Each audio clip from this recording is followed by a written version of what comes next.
Del 13 al 15.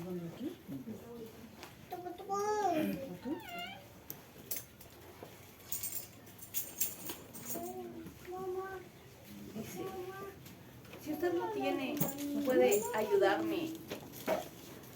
Vamos a leerlo juntos, perdón.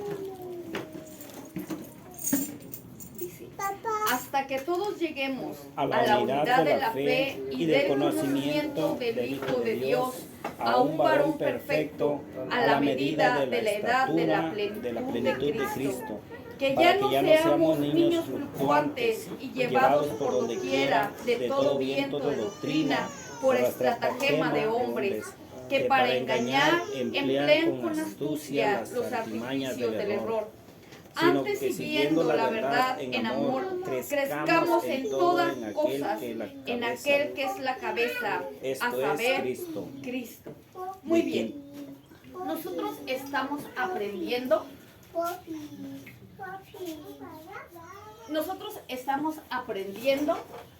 Tú puedes crecer. Ajá. Y la primera parte que nosotros nos dan, nuestra introducción es, sí, nosotros crecemos.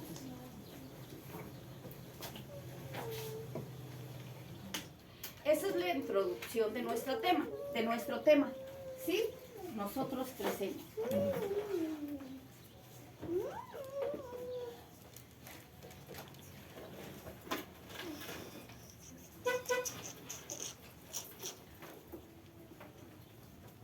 ¿Qué vamos a hacer? Nosotros vamos a usar esto para rumiar la palabra de Dios. ¿Cómo es esto? Usted no sabe cómo orar, por ejemplo. Usted no sabe en qué pensar en la semana. Usted no sabe cómo iniciar su oración. Vamos a hacer nosotros un devocional diario, de lo que estamos aprendiendo, porque es muy importante. Lo podríamos dejar solamente como una predicación. Es una predicación más y ya la dejo así.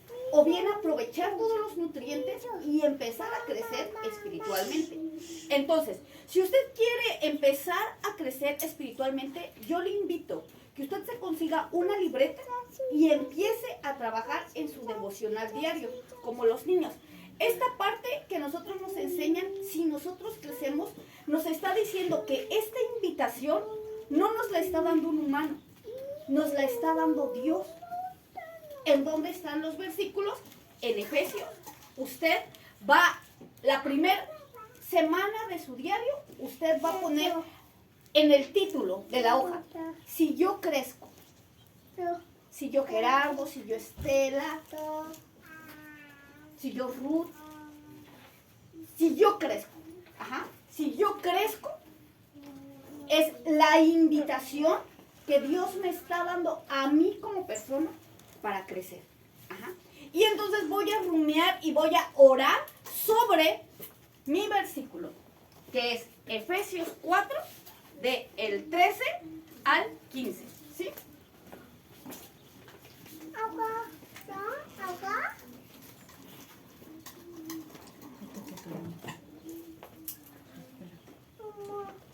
Nosotros tenemos que salir de nuestra mente, tenemos que sacar de nuestra mente esa parte en donde se nos dice que nosotros no crecemos. Tenemos que sacarnos de nuestra mente esa parte de que es muy difícil llegar a la estatura del varón perfecto. Eso tiene que salir de nuestra mente. Entonces usted lo va a apuntar ahí. Tengo que sacar de mi mente que yo no puedo crecer.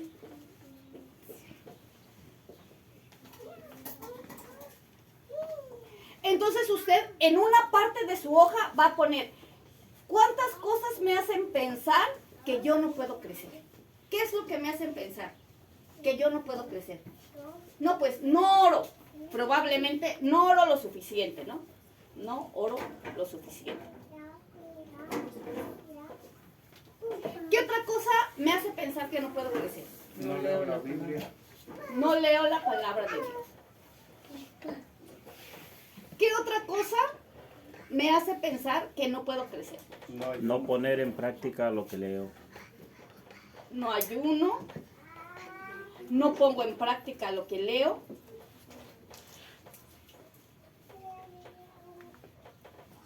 ¿qué otra cosa me hace no crecer? No obedezco. No obedezco, muy bien. Esto podría ser algo general, pero usted tiene sus propias cosas personales que le impiden crecer. Yo no quiero que usted ponga lo general, yo quiero que usted sea honesto consigo mismo y usted lo ponga en su hoja y diga, esto es lo que a mí me estorba para no crecer. Y sobre de esa lista, usted va a orar. ¿Cómo es eso? Aunque usted diga, híjole, se me pasó otra semana y no ayuné, ore. Ore usted, Señor, esto es lo que yo no hago, pero yo quisiera hacerlo. Yo te ruego que tú me ayudes a hacerlo. Tú me has prometido en Efesios 4:13 que yo puedo llegar, pero algo me lo impide. Ayúdame a hacerlo. Y ore, ruegue al Señor sobre lo que le impide, para que esas cadenas sean rotas y llegue un momento que usted diga, ¿qué cree? Ya estoy orando, ya estoy ayunando, ya estoy leyendo la Biblia, ya soy más constante. Ok, pero esta lista es personal.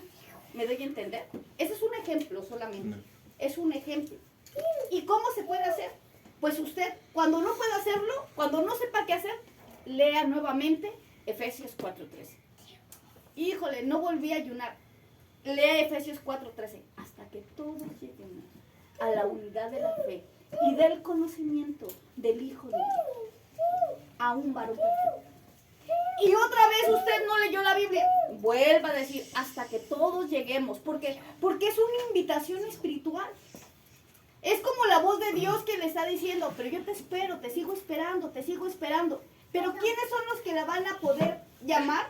¿O quiénes somos los que avivamos ese fuego? Nosotros. Es por eso que es verso base y mi lista de oración, mis necesidades de oración. Hay otra parte que se llama gratitud. Agradezco. Aquí es lo que no puedo.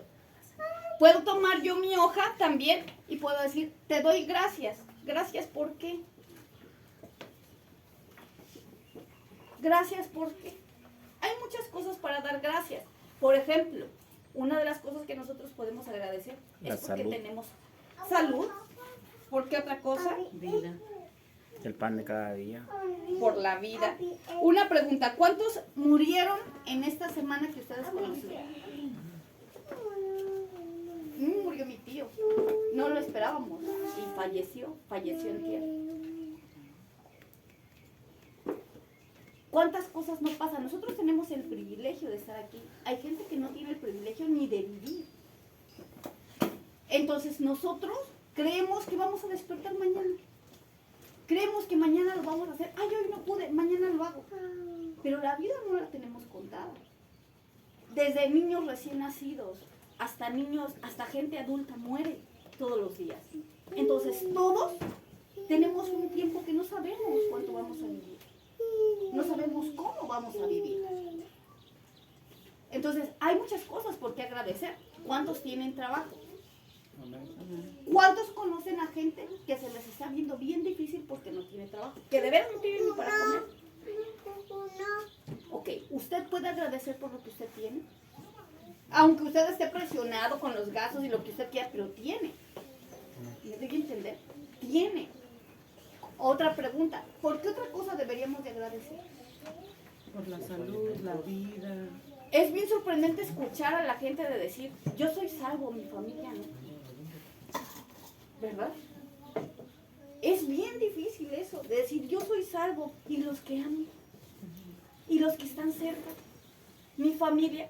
Ok, esa es una buena opción para yo agradecer por mi vida. Y me da otra oportunidad de orar, ¿por quién? Por mi familia. Yo quisiera que mi familia fuera salva, por los salvos. Por los salvos. Empiezo a orar por mi familia.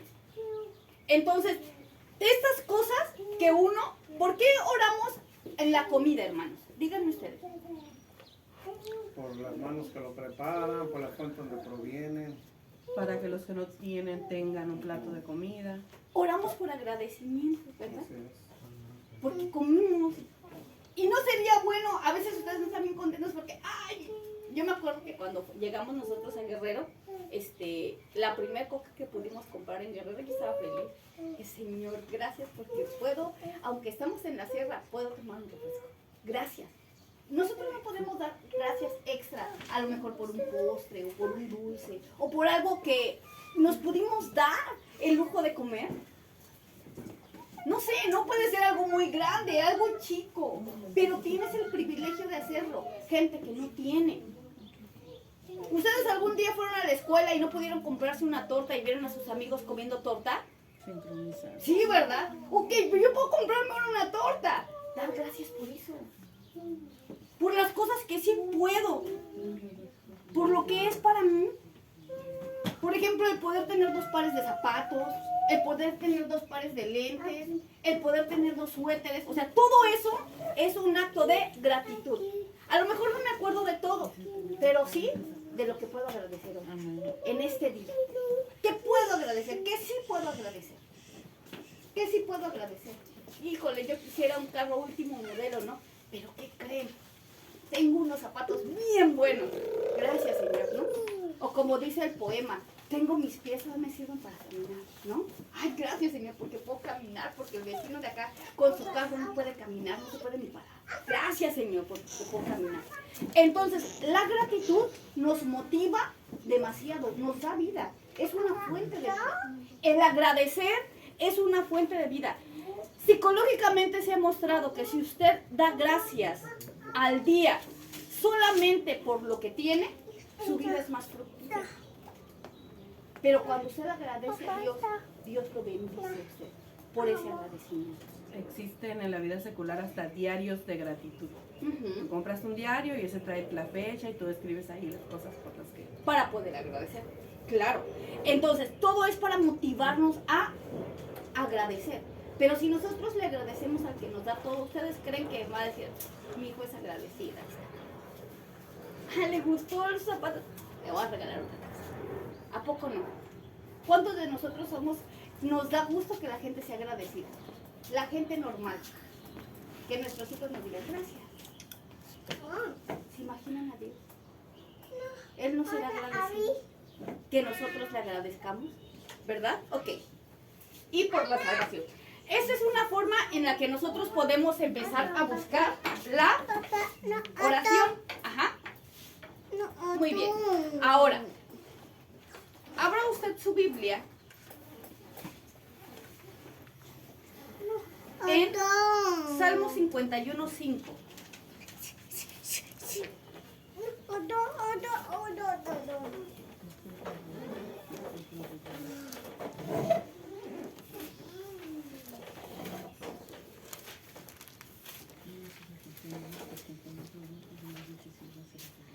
Salmo 51:5.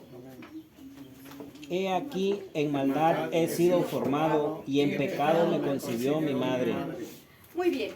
Nuestra primer parte, nuestro primer capítulo del libro se llama, Remedio y alivio para ti. Así se llama el primer capítulo del libro.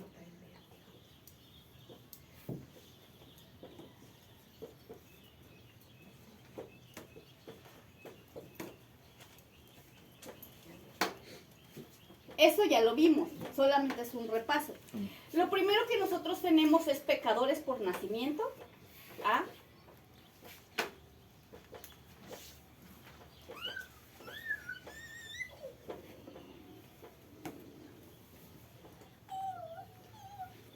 Y tenemos Salmos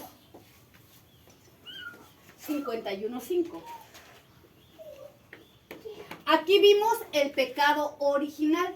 Quiere decir que nosotros no somos pecadores desde el momento que nosotros actuamos en pecado, sino que nosotros venimos con un pecado de herencia desde nacimiento. Quiere decir que los bebés que nacen, esos chiquititos, y usted ve así pequeñitos, así como Becky, así como Camila, así chiquititos, ellos ya son pecadores. Ese es un regalo de los padres Adán y Eva. Son pecadores por nacimiento.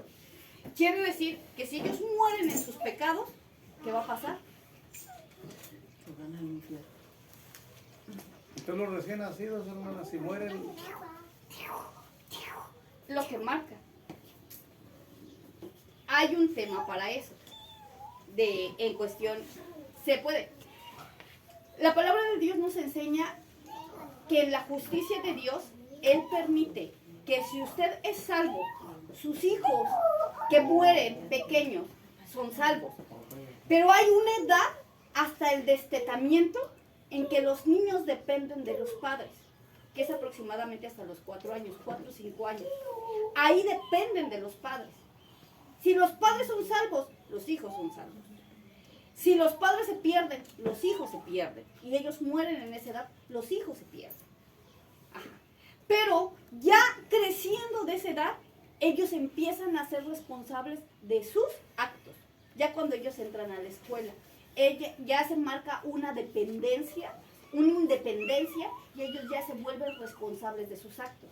Entonces, la primera parte que nos marca la Biblia es que nosotros somos pecadores por nacimiento. Y está en Salmos 51:5. ¿Sí? Y aquí lo dice, vuélvanlo a leer para que no crean que yo les estoy he diciendo una aquí en mentira. maldad he sido formado y en pecado me concibió mi madre. La segunda parte, ya lo vimos esa, es pecadores por hechos. Voy a ponerlo con números romanos.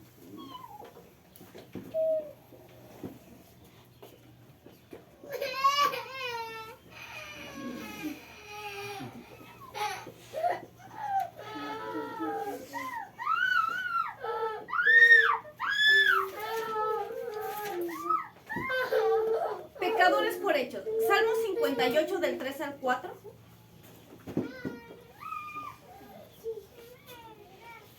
Salmo 58. 8 de 3 al 4.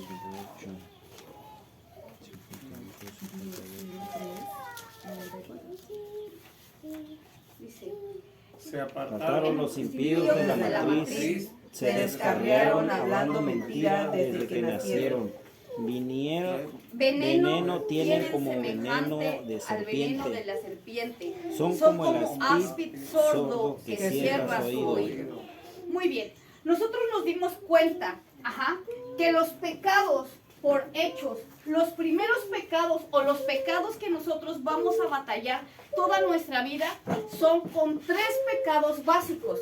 El primero es el enojo, el primero es la mentira. Aquí. El primero es la mentira. El segundo es el enojo. Y el tercero es la rebelión. Quiere decir que si usted es mentiroso, no crea usted que acaba de descubrir el mundo. No, eso es un pecado por hechos. Usted siempre va a batallar con la mentira. No es especial, no lo hace especial ser mentiroso. Todos somos mentirosos. Todos tenemos mentira. En todos nosotros hay mentira. Solamente que en algunos está más desarrollada que en otros. Igual que todos los pecados. Nosotros podemos robar poquito o podemos robar mucho. Es lo mismo, dicen, robar un lápiz que robar un banco.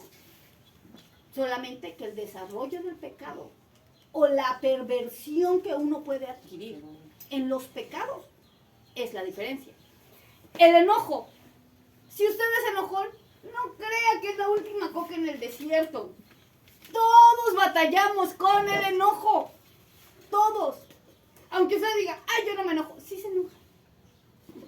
Porque la palabra de Dios no miente. Y si la palabra de Dios lo marca, que son nuestros principales pecados por hecho, la mentira, el enojo. Usted tiene enojo.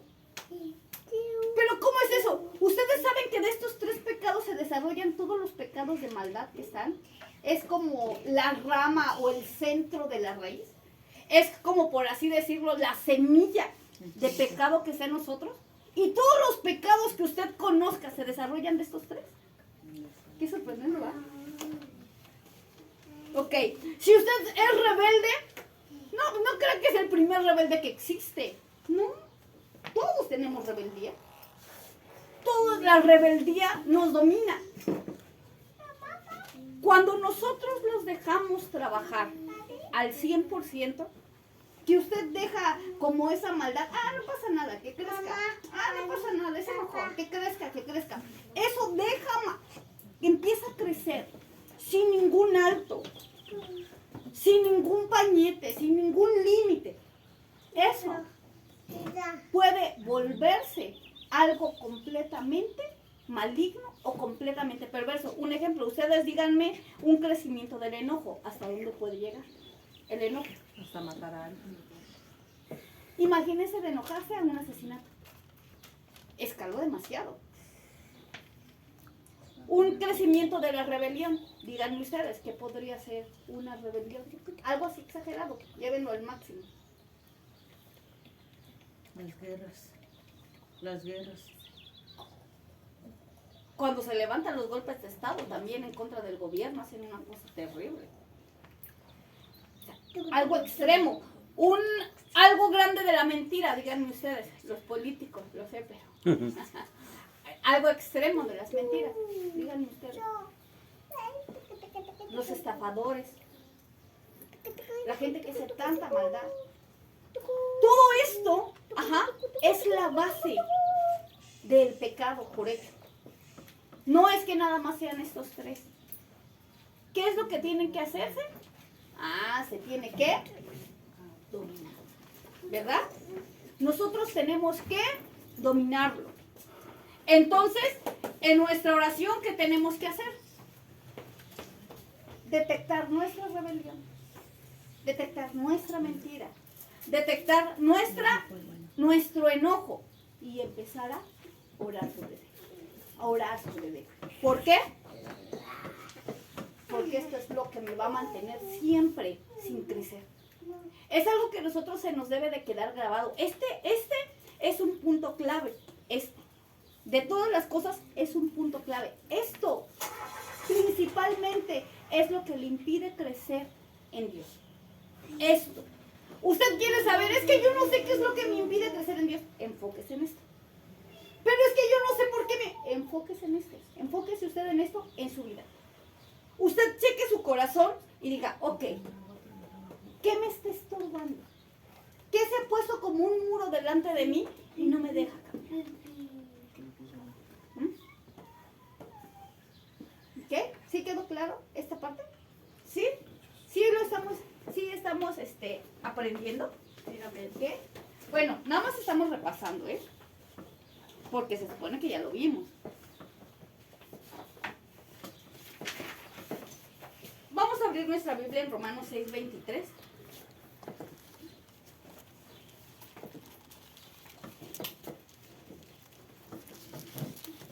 ¿Romanos qué? 6:23. Porque la paga del pecado es muerte, mas la dádiva de Dios es vida eterna en Cristo Jesús, Señor nuestro. La palabra del Señor nos enseña que todo esto nos va a traer muerte. Y lo que nosotros estamos buscando, ¿qué es? Vida. Entonces le vamos a hacer aquí como muerte espiritual. Es la razón por la que nosotros en la Iglesia Mexicana del Evangelio de Cristo siempre se nos enseña a aceptar la voluntad de Dios, a no ser rebeldes, a no ser enojones, a controlar nuestro carácter. No porque nos quieran dominar, sino porque esto nos trae muerte espiritual y es la base de nuestro crecimiento. ¿Me doy a entender? Ajá. De ahí, yo no descarto a la gente que abusa de su poder. ¿Me doy a entender? También. Que quiere dominar para beneficio propio. No lo descarto. Pero eso de quién depende. ¿Cómo depende? Claro. ¿Cómo voy a saber yo si me está hablando la verdad para su beneficio o para mi beneficio? ¿Cómo lo voy a saber yo? ¿Cómo? Ya lo vimos desde un inicio, con la oración. El Espíritu Santo es aquel que me va a dar el discernimiento que yo necesito para poder entender la palabra de Dios.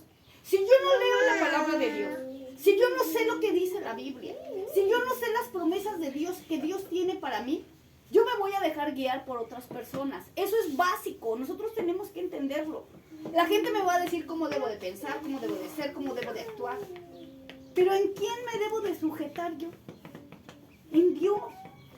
El Espíritu Santo es aquel que nos da el discernimiento de la verdad. Usted tiene que estar lleno del Espíritu Santo de tal manera que el Espíritu Santo le muestre a usted el camino correcto. Si Dios no habla con usted, déjeme decirle que usted va a seguir lo que le diga un humano. Siempre. Y yo como humano voy a tener poder sobre usted. Porque usted no puede hablar con Dios. ¿Entender? ¿Pero qué creen? Usted va a tener que atenerse a mi enojo, a mi mentira y a mi rebeldía. Qué terrible, ¿verdad?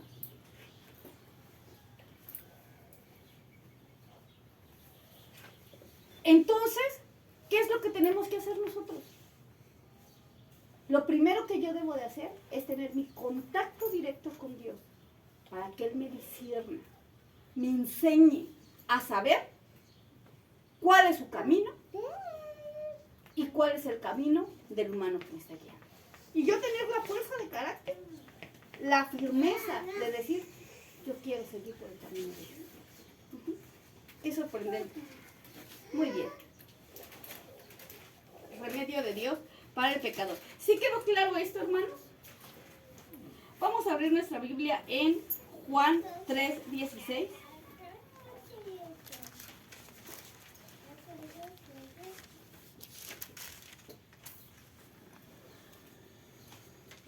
Porque de tal manera amó Dios al mundo, que ha dado a su Hijo unigénito, para que todo aquel que en Él cree no se pierda, mas tenga vida eterna.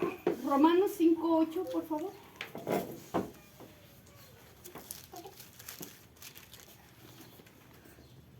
Mas Dios muestra su amor para con nosotros, en que siendo aún pecadores, Cristo murió por nosotros. Muy bien. La palabra de Dios nos enseña que el amor de Dios se muestra por medio de Jesucristo. Si nosotros no tenemos a Jesús en nuestro corazón, si usted no tiene a Jesús en su corazón, usted no tiene el amor de Dios.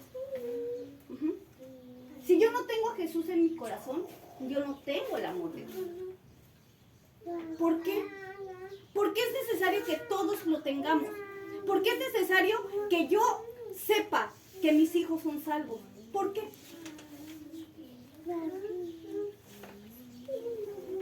Le voy a preguntar, ¿Abby es salva? Amén. ¿Sí? ¿Becky es salva? Amén. No sé. Amén. Sí, porque si es salvo el padre, es salvo el bebé. Mientras no tienen el razonamiento bien. Ok. Vamos a ver nosotros, ¿por qué es necesario que los hijos sean salvos? ¿Por qué es necesario que nosotros estemos viendo el momento en que los hijos son salvos? ¿Por qué? ¿Por qué es necesario poner esa atención? La pregunta, ¿de quién creen que es responsabilidad principal de que los hijos sean salvos? ¿Del pastor? No, del papá. De los papás. La principal responsabilidad de que nuestros hijos sean salvos es de los papás. La principal. Los papás, mamá y papá, tienen que estar atentos hasta el momento en el que vean que los hijos entienden la salvación. Ya cuando uno ve que los hijos entienden la salvación, entonces es momento de llevarlos a Dios. No antes, no después.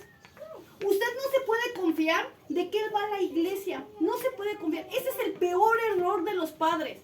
Hay un día va a aprender en la iglesia que debe de ser salvo. Y nunca aprenden. Yo soy hijo de pastor.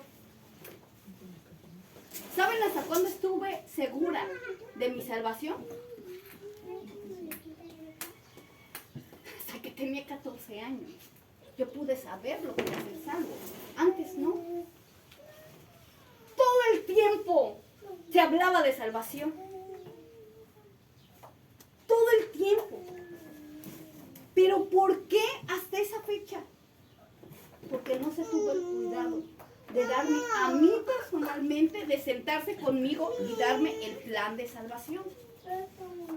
Ok, nosotros debemos de saber que nuestros hijos son nuestra responsabilidad. Que nuestros hijos deben de entender la importancia de la salvación. Porque cuando ellos crezcan van a carecer de esa hambre. Al enfrentarse al mundo se van a encontrar con gente sedienta de salvación. ¿Cómo es eso? ¿Cuál es la gente sedienta de salvación?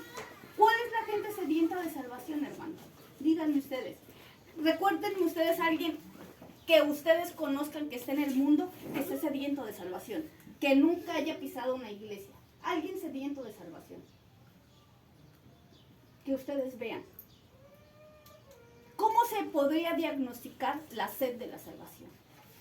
La gente que no tiene amor, ¿no las han visto?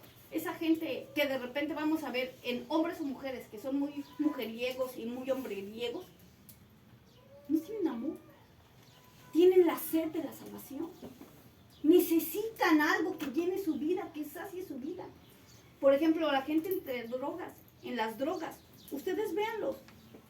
Ellos tienen necesidad de correr, de huir de la realidad. Una cosa es, nosotros no podemos señalar a esa gente, ¿por qué? Porque es su necesidad. Ellos están buscando salir de su necesidad de muchas maneras, pero no es más que la sed interna por salvación. Nosotros, ¿cómo reflejamos nuestra sed interna por salvación?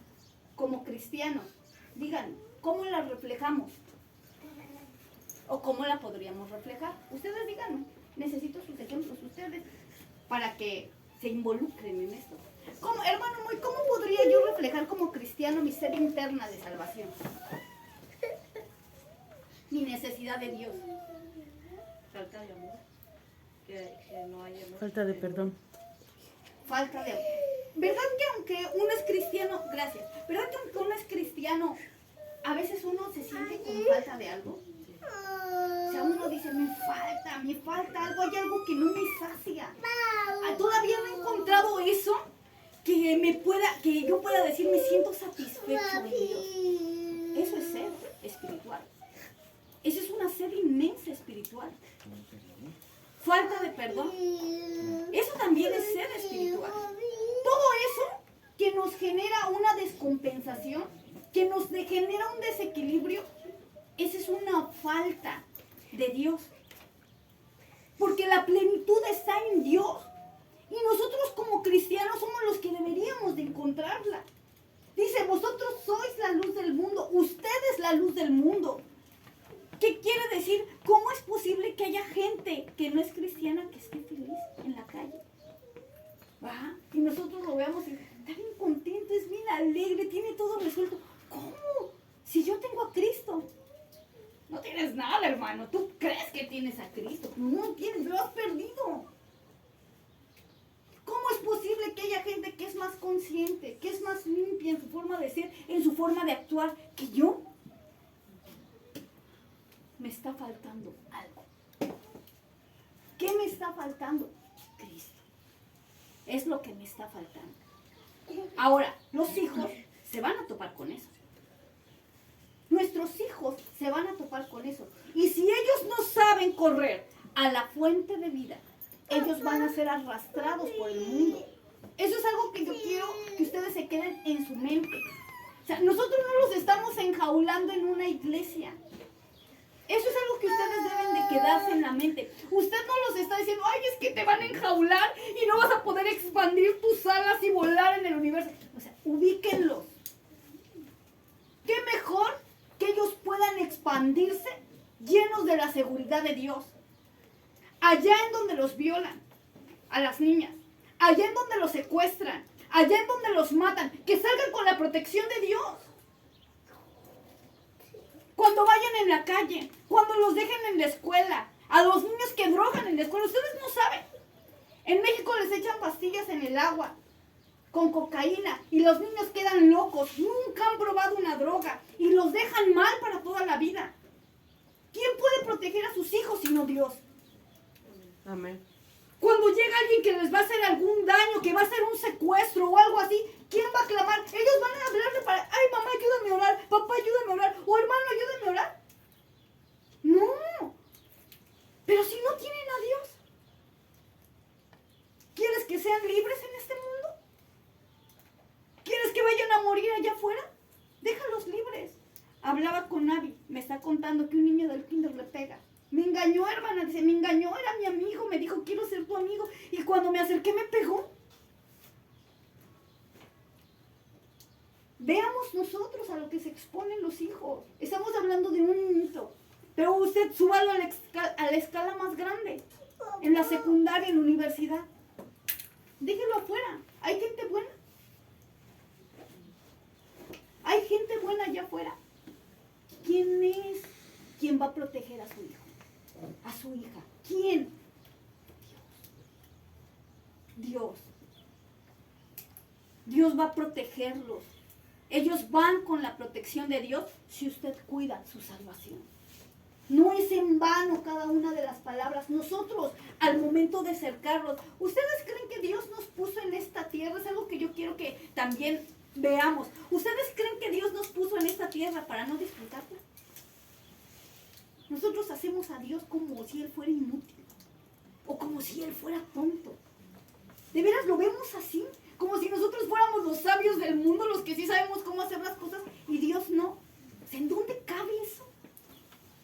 Dios sabe exactamente lo que nosotros necesitamos para ser felices. Él tiene el control de todas las cosas, porque Él mueve todo a la perfección en un perfecto reloj que en hebreo se llama Tiferet. Un reloj tan sincronizado que el sol no sale fuera de tiempo, que las estrellas cada una conoce por su nombre, que el mar no se sale de su límite. Todo está sincronizado. ¿Tú crees, simple humano, que Él no puede tener el control perfecto de tu vida? Amén. ¿Que tú puedes sentirte pleno en tu vida? A mí me sorprende que la gente, todos quieren atacar al pequeño pueblo de Israel, a los judíos. ¿Por qué? Porque son ricos. ¿Qué chiste tienen a Dios como primera cosa? ¿Qué buscas? Si tú puedes tenerlo todo con Dios. Si tú no tienes lo que tú quieres es porque tú no has buscado de la manera correcta. Tú no lo tienes a Él como cabeza. No eres un verdadero cristiano. No lo eres si tú no encuentras la plenitud en tu vida. Porque la plenitud está en Dios. Pero realmente, porque es la promesa que Él nos dio. Volvamos a leer Romanos 6:23. Porque la paga Del pecado. es muerte, mas el regalo de Dios. Es la vida. La vida eterna en Cristo Jesús, Señor nuestro. Vamos a leer de nuevo. Mas la dádiva de Dios Vida La eterna eterna en Cristo Jesús, Señor nuestro. es vida, Eterna. vida, vida, vida, vida, vida. ¿Qué entiende usted por vida?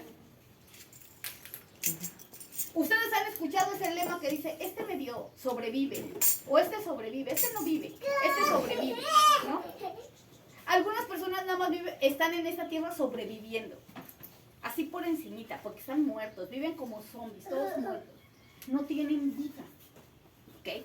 Dios te ha dado la vida en la salvación, ¿ok? Eso es para rumiar, para pensar, para razonar. Vida. Nosotros salimos de Guatemala para entrar a Guatepeor. O sea, nosotros venimos del mundo para venir a morirnos aquí. ¿Usted viene de la pobreza del mundo para venir a empobrecerse más aquí? No. Aquí debe de encontrar la vida que emana de Dios. De las corrientes de vida de Dios. La palabra de Dios nos habla de un monte lleno de aguas para nosotros. nos habla de un mar de cristal de vida que representa la vida. Y entonces, ¿por qué nosotros vivimos goteando? Ay, si yo tan solo tuviera una gota de agua, una gota de su presencia. Hermano, hay un mar de vida para ti. Adquiérelo, búscalo, llámalo. Ay, es que yo no sé orar. Me da mucha risa cuando mi hermana dice el teléfono rojo de Dios. ¿Cómo el teléfono? Sí, utilice usted, si usted tiene el teléfono rojo de Dios con el que habla con Dios. Todos tenemos el teléfono rojo. Solamente que muchos de nosotros no tenemos la fuerza para agarrar el teléfono y decir, Señor, soy tu hijo, necesito platicar contigo. Señor, habla conmigo, que no me vengan a decir lo que tú tienes, tú habla conmigo. Dime yo qué necesito. Estar cerca de Él, sentirlo a Él, tener la fuerza de decir, ok, hablo con Dios. Qué fabuloso. Qué fabuloso. Ok, usted está invitado a eso. Muy bien. Hasta aquí lo vamos a dejar.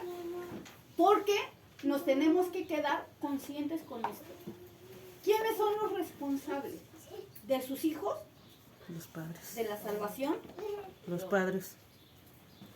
Entonces, como padres.